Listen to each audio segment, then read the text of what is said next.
About 64% said the church bathrooms need attention or immediate attention. About 87% said the stained glass windows are excellent or adequate. And if you recall in this survey, there were 5 levels in which you could rate sort of the quality of the space. And 67% said Bible study space here is excellent or adequate. About 58%, 57% said the sacristy area is excellent or adequate. And about 74% said the church library is excellent or adequate. And those were all the sort of the findings from the survey for this church. So then so that was kind of we gathered lots of data and tried to reach out to the congregation as much as possible.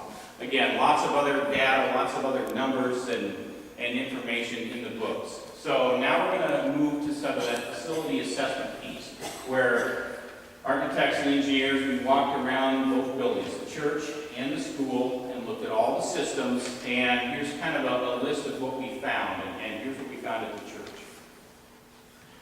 Congregation history. This certainly is an iconic church building. There's no one an iconic community building that disputes that. Obviously, the stained glass windows are really wonderful here.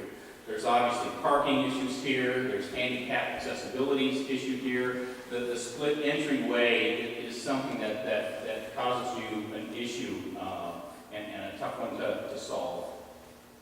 There's a landlocked site which limits your ability to expand. Your exterior walls, the building's not very energy efficient. Exterior windows are single pane, again, not very energy efficient.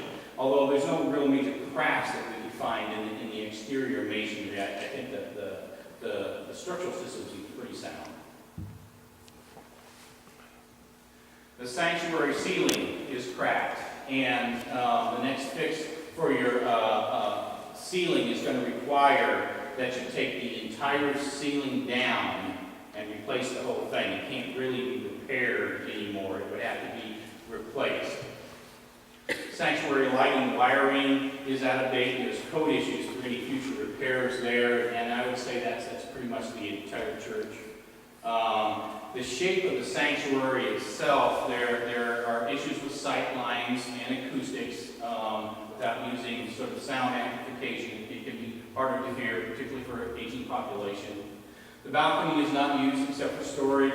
Temperature control can be an issue, particularly in those shoulder seasons, spring and fall. The stair lift cannot be replaced again, so if it's damaged, you actually can't replace it because your stair width will not meet code. Your stair is not wide enough to actually, code would not allow you to put another lift in to that location. You have a small cry room. There's obviously no narthex space, which sort of limits your ability for fellowship before and after service. No restrooms or coat room on the sanctuary level. So there's kind of a convenience issue there. Handicap accessibility of those restrooms is also an issue. Your single fellowship area down below is used for many things, and certainly creates scheduling conflicts, certainly with Bible study. Up-to-date technology, it's impossible to add in this building without channeling the walls or running wire mold, like you see right now. There's asbestos in the fellowship hall, and although we didn't do the actual testing, almost surely there's lead paint in the windows and areas of the church. And you have very limited plug load availability, again, without channeling the walls. For the school building, again, as Marty said, we've done a lot of schools in our life, we've done a lot of churches. School buildings have a functional life of about 50 years before you have to begin to put major money into it.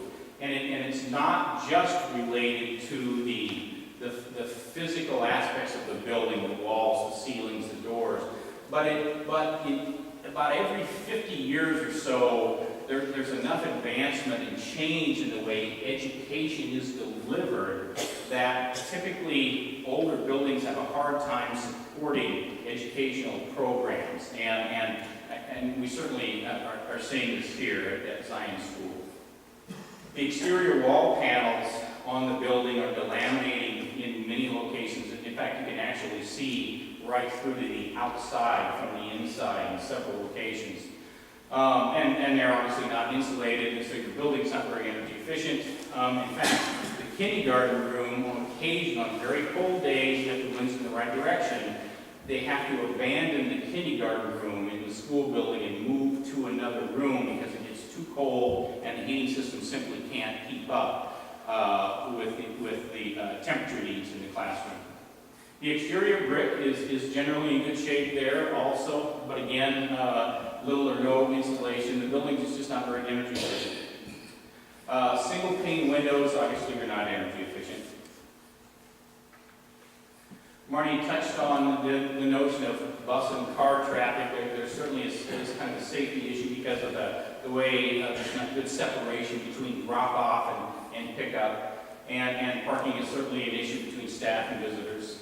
The lack of daylighting in the classroom is an issue. It's kind of an interesting phenomenon that we see, and I'm sure you've all noticed this perhaps.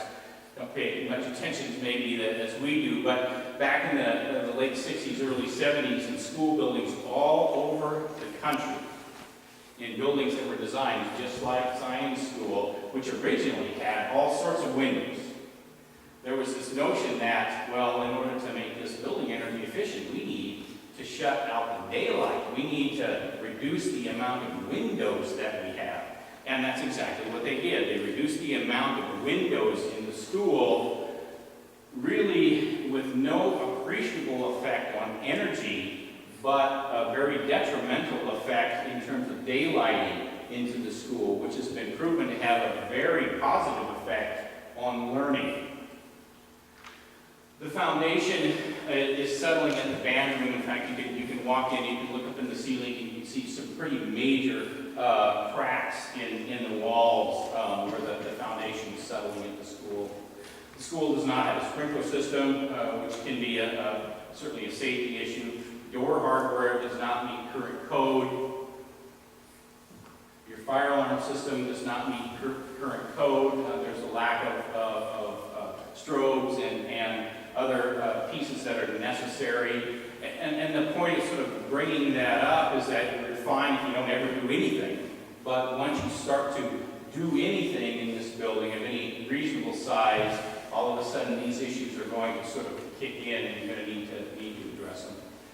Marty talked about the central office location, and there's not privacy at this area. In fact, parents walk in the front door and they just basically walk all the way into the school, and we were told by several staff members that there's people just sort of walking around the school sometimes and they don't even know that they're there. There's an issue with confidentiality because of the way the office is laid out. The library space is a classroom and used as a classroom, which causes scheduling issues when other people want to use the library. There's a very small janitor's closet, one in this school, and that serves as the entire maintenance area for the entire school. There's very little storage in the entire school. The dry goods storage is not accessible from the kitchen. There's no separate office area for the kitchen staff. The gym also serves as the cafeteria, which again causes many scheduling conflict issues, particularly in the wintertime when you actually need to